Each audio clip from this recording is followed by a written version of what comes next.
ویسے بھی ہم بخشی بشائی امت ہیں. ان باتوں کو چھوڑو، جس طرح بن پڑے عیاشی کے ساتھ دن گزارو. بہرحال وقت گزرتا چلا گیا. لاپرواہی عروج پر تھی. ایک دن مجھے محسوس ہوا جیسے میرا وجود ساتھ چھوڑ رہا ہے. اچانک ایسی حالت ہو گئی کہ مجھے پانی مانگنے کے لیے پوری قوت صرف کرنا پڑی. میں اگلے ہی لمحے ہاسپٹل میں تھا. ڈاکٹروں اور نرسوں کی ایک پوری فوج میرے گرد موجود تھی. میرے کانوں میں آواز پڑی، دل کا شدید دورہ ہے، بہت مشکل ہے، دعا کیجیے. یہ سنتے ہی مجھ پر کیا بیتی یہ میں ہی جانتا ہوں. یا میرے خدا، اس وقت میری سمجھ میں آیا کہ میں کتنی بکواس کیا کرتا تھا جب میں کہا کرتا تھا کہ موسیقی تو روح کی غذا ہے اور گانے بجنے سے روح کو سکون ملتا ہے. آج تو مجھے اس سکون کی سخت ضرورت تھی. آج میرا دل گانا سننے کو کیوں نہیں چاہ رہا تھا. پھر مجھے ہاسپٹل کے کمرے میں لا کر لٹا دیا گیا. میں بستر مرگ پر پڑا چھت کو گو رہا تھا. حیرانی کی بات ہے کہ اس وقت چھت پر ایک بہت بڑی اسکرین تھی اور اس پر میری زندگی کی گناونی فلم چل رہی تھی. اس میں بڑے سے بڑے اور چھوٹے سے چھوٹے گناہ بڑے صاف طریقے سے نظر آ رہے تھے. کیسی عجیب فلم تھی وہ. میں گناہ کرتا تو دروازہ بند کر لیتا تاکہ کوئی دیکھ نہ لے، لیکن افسوس کہ یہ نہ سوچا تھا کہ ایک ذات میری ہر حرکت کو دیکھ رہی ہے. میری بدبختی کہ مجھے تو فرش والوں سے شرم آتی رہی تھی مگر عرش والے سے مجھے ذرا بھی شرم نہ آتی. کتنا بے شرم تھا میں.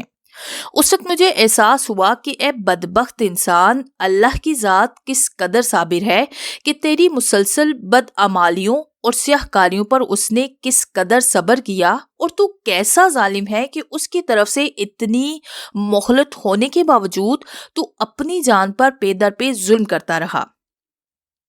میں اپنی اس بھیانک فلم میں الجھا ہوا تھا کہ مجھے محسوس ہوا کہ میرے گرد لا الہ الا اللہ کا ورد ہو رہا ہے. ایک عورت کی خفیف سی آواز میرے کانوں میں پڑی. لگتا ہے آنکھیں پتھرا گئی ہیں. پھر کلمے کے ورد میں تیزی آ گئی. حیرت ہے کہ جب میں گانے سنتا تو ساتھ ساتھ میری زبان بھی حرکت کرتی تھی، ساتھ ہی ساتھ میں بھی گنگناتا تھا. مگر آج میرے چاروں طرف ایک ہی جملے کا ورد ہو رہا تھا، مگر میری بڑی کوشش کے باوجود بھی ایک لفظ تک میری زبان سے جاری نہیں ہو پا رہا تھا. اچانک مجھے محسوس ہوا کہ جیسے میرے جسم کو چلتی ہوئی آری کے سامنے ڈال دیا گیا ہو، جیسے مجھے ڈھلتی ہوئی دیگ میں ڈال دیا گیا ہو، جیسے میرے جسم کو تلوار سے ہزاروں ٹکڑے کر دیے گئے ہوں، جیسے زندہ بکری کی کھال اتاری جا رہی ہو، جیسے بیلنے میں گنے کے ساتھ مجھے بھی ڈال دیا گیا ہو، جیسے ریل کی پٹری پر میرا سر رکھ کر اوپر سے ٹرین گزار دی جائے، جیسے زندہ چڑیا کو سیخ پر بھونا جا رہا ہو، جیسے میرے جسم کے ہر حصے پر ڈرل مشین سے سوراخ کیے جا رہے ہوں، جیسے ایک زبردست ہاردار ٹہنی کو میرے جسم میں داخل کر کے یکدم باہر کھینچا جائے. میں بہت چلایا، بہت واویلا مچایا، خدا کا واسطہ دیا کہ مجھے چھوڑ دو، ایک بار مہلت دے دو، میں بہت نیک ہو جاؤں گا، کبھی گناہ کے قریب بھی نہ بھٹکوں گا. مجھے بڑی تکلیف ہو رہی ہے، ہائے میں مر گیا، میرے اللہ، ہائے میری ماں، دیکھ میں کس قدر اذیت میں ہوں، کاش میں مٹی میں ہوتا. کہاں گئے میرے کارندے، کہاں گئی میری سفارشیں، کہاں گئی میری پرچیاں. اور پھر اچانک ملک الموت کی دہشت ناک آواز میرے کانوں میں پڑی. مجھے لگا جیسے اس آواز سے میرے کانوں کے پردے پھٹ جائیں گے. آواز سنائی دی، نکل اے خبیث آتما اپنے خبیث جسم سے، آج تو قابل مذمت ہے. کھولتے پانی، پیپ، زکوم اور تہا تہا کے عذابوں کی تجھے خوشخبری ہو. او میرے خدایا، کیا ہر بدکار کی ایسے ہی روح نکلتی ہے؟ میرا سارا بدن تار تار ہو گیا.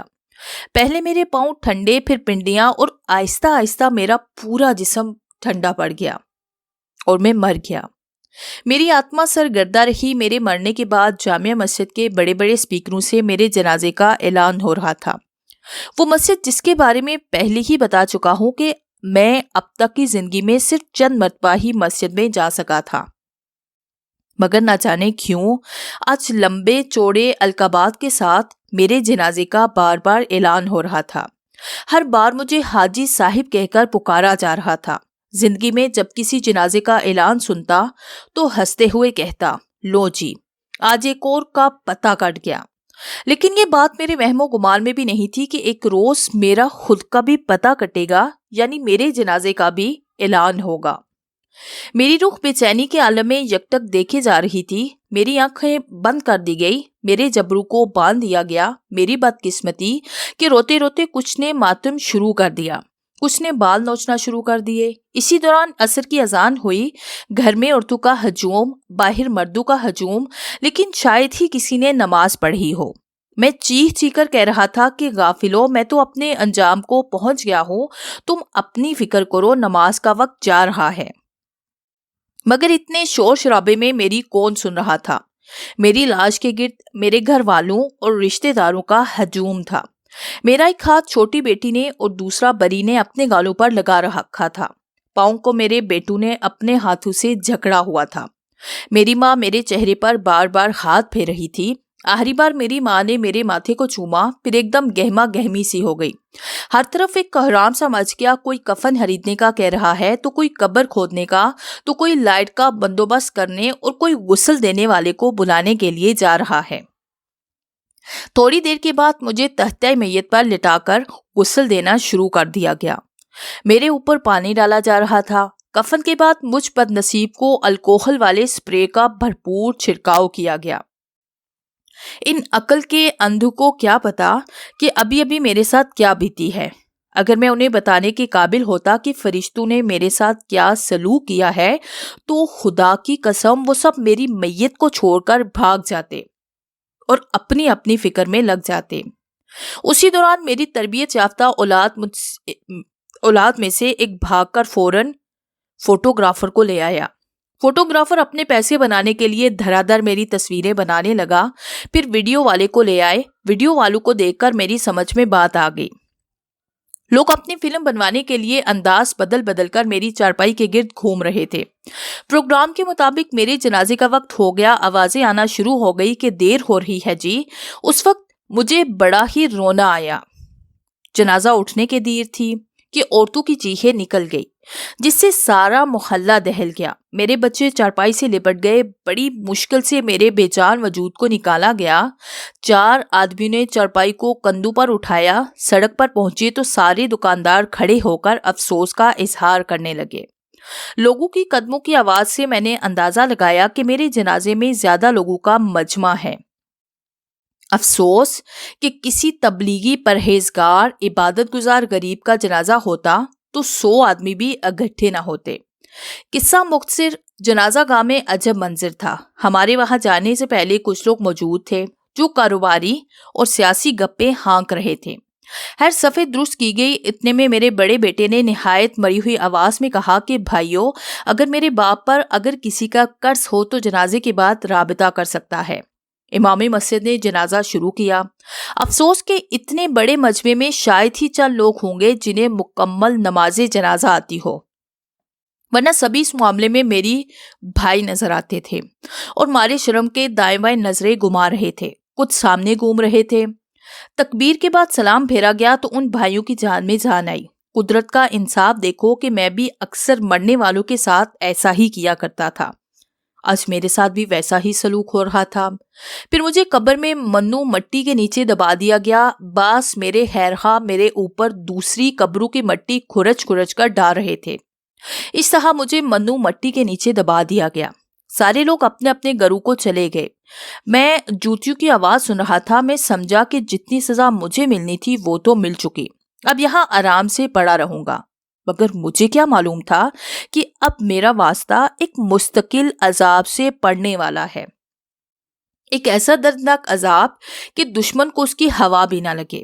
میری قبر کے باہر گلاب کی زبردست خوشبو اور گیلی مٹی کی ایک زبردست مہک تھی، لیکن اندر میرا جی گھبرانے لگا۔ اتنا سخت اندھیرا اور میں بالکل تنہا تھا۔ قبر نے عجیب طریقے سے میرے ساتھ شکوہ کیا، اے غافل انسان، تو دنیا میں مگن تھا مگر کوئی ایسا دن نہیں گزرا کہ جس دن میں نے تجھے آواز نہ دی ہو۔ کہ میں وحشت کا گھر ہوں، میں دہشت کا گھر ہوں، میں تنہائی کا گھر ہوں، میں خاک کا گھر ہوں۔ جتنے لوگ میری پشت پر چلتے تھے میرے نزدیک ان میں سے سب سے زیادہ تو قابل نفرت تھا۔ اب میں تجھ پر خاوی کر دی گئی ہوں، تو دیکھے گا میں تیرے ساتھ کیسا برا سلوک کرتی ہوں۔ آنن فانن سیاہ رنگ کے دو فرشتے قبر کی دیواروں کو چیرتے ہوئے اندر آ گئے۔ نہ پوچھو اس وقت میری کیا حالت تھی، میں تھر تھر کانپ رہا تھا۔ وہ آتے ہی انتہائی غضبناک لہجے میں بولے، اور جس بولی میں وہ بولے اسے میں سمجھ نہ سکا۔ انہوں نے غضبناک طریقے سے مجھے گھورا، پھر بولے، تیرا رب کون ہے؟ مجھے نہیں معلوم، میں نہیں جانتا، میں نے جواب دیا۔ اس کے بعد انہوں نے مزید سختی سے سوال کیا، تمہارا دین کیا ہے؟ دوبارہ میں نے انکار کیا تو وہ انتہائی سخت، گرجدار اور پھٹی آواز میں بولے، تو اس برحق آدمی کے بارے میں کیا کہا کرتا تھا؟ قسمت کھوٹی، اس بار بھی میں نے انکار کیا۔ زندگی میں فلمی ستاروں کے بارے میں تو بڑے وثوق سے جانتا تھا، لیکن ہمیشہ کملی والے کے ذکر سے دور رہتا تھا۔ آج اس بے اعتنائی کا نتیجہ میرے سامنے تھا۔ میرا یہ جواب سننا تھا کہ کرہت آواز سنائی دی، اس کے لیے آگ کا بچھونا بچاؤ، اس کو آگ کا لباس پہناؤ۔ یہ آواز آنے کی دیر تھی کہ اسی وقت میری قبر میں ناقابل برداشت گرمی آنا شروع ہو گئی۔ پھر میری قبر تنگ ہو گئی، اتنی تنگ کہ میری پسلیاں ایک دوسرے میں گھس گئی۔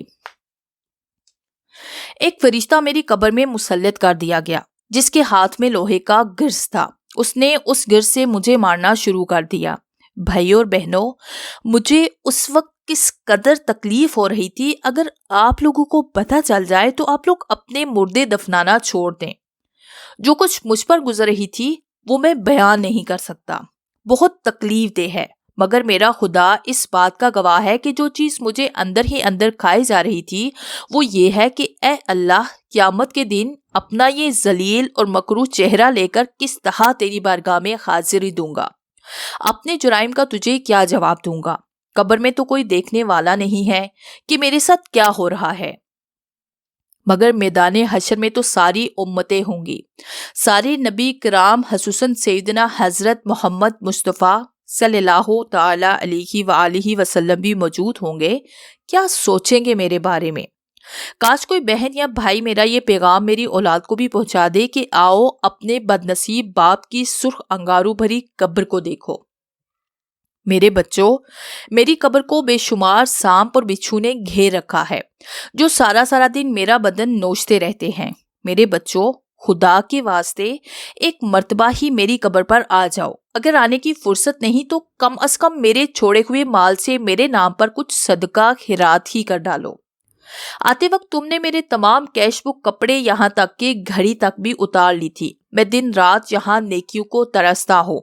میری اولاد ہونے کی حیثیت سے کم از کم ایک مرتبہ ہی میری قبر پر آ کر دعا کر دو۔ اگر یہ بھی نہیں تو ایک شریف پڑوسی کی حیثیت ہی دے دو اور کچھ صدقہ خیرات میرے لیے کر دو۔ بس آخری بات، میرے زخمی ہاتھ دیکھو، یہ لرزتے ہوئے ہاتھ جوڑ کر خدا کا واسطہ دے کر کہتا ہوں کہ میرے اس انجام سے عبرت پکڑو۔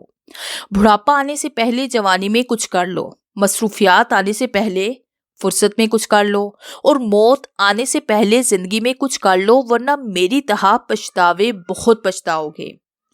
اب تو امید کی ایک ہی قدر نظر آتی ہے کہ کوئی رحم دل سچے دل سے خدا کی بارگاہ میں میرے لیے دعائے مغفرت کر دے تو اس کی بدولت میری قبر تا حد نگاہ تک وسیع ہو جائے گی اور میری قبر ٹھنڈی کر دی جائے گی۔ اتنے میں خوفناک بھیانک سانپ پھن پھیلائے میرے سامنے کھڑا ہو گیا۔ اس کی آنکھوں اور منہ سے شعلے کی تپش نکلنے لگی۔ وہ پھنکارتا ہوا مجھ پر جھپٹا اور میرے ماتھے پر اپنے زہریلے دانت سے ڈھس لیا۔ تکلیف اچانک برداشت سے باہر ہو گئی۔ یا اللہ مجھے بچا لے، یا اللہ مجھے معاف کر دے، یا اللہ میں توبہ کرتا ہوں، یا اللہ مجھ پر رحم فرما۔ مجھے زور زور سے جھنجھوڑا جا رہا تھا، میری آنکھیں بند تھی، پھر جھنجھوڑنے والے نے مجھے پوری قوت سے جھنجھوڑنے لگا۔ اچانک سے میری آنکھ کھل گئی۔ صبح کا سپیدہ پھیل رہا تھا، میرے گھر کے سارے افراد میرے قریب کھڑے تھے، میرے سارے کپڑے پسینے سے شرابور تھے۔ میں سب کو یکٹک دیکھتے ہوئے سوتے سے اٹھ کر بستر پر بیٹھ گیا۔ گھر والوں نے سوالات کی بوچھار کر دی۔ کیا ہوا؟ کیا بات ہے؟ اب کیوں چیخ رہے تھے؟ کچھ تو بتاؤ۔ میں نے سب کو ہاتھ کا اشارہ کیا کہ تم لوگ فوراً میرے قریب سے چلے جاؤ، اور پھر میں نے لمبی لمبی سانسیں لینے لگا۔ میری زبان بالکل گنگ تھی، مجھ میں بولنے کی سکت بالکل نہیں تھی۔ بیوی سے ٹھنڈا پانی منگوایا اور گٹا گٹ 3 گلاس پی گیا۔ اس رات کے بعد میری دنیا بدل گئی۔ صوم و صلات کا پابند ہو گیا، دنیاوی خرافاتیں ختم ہو گئی، گھر والوں کو بھی نرمی اور سختی سے راہ راست کا پابند کیا، اور اب یاد الہی میں شب و روز گزار رہا ہوں۔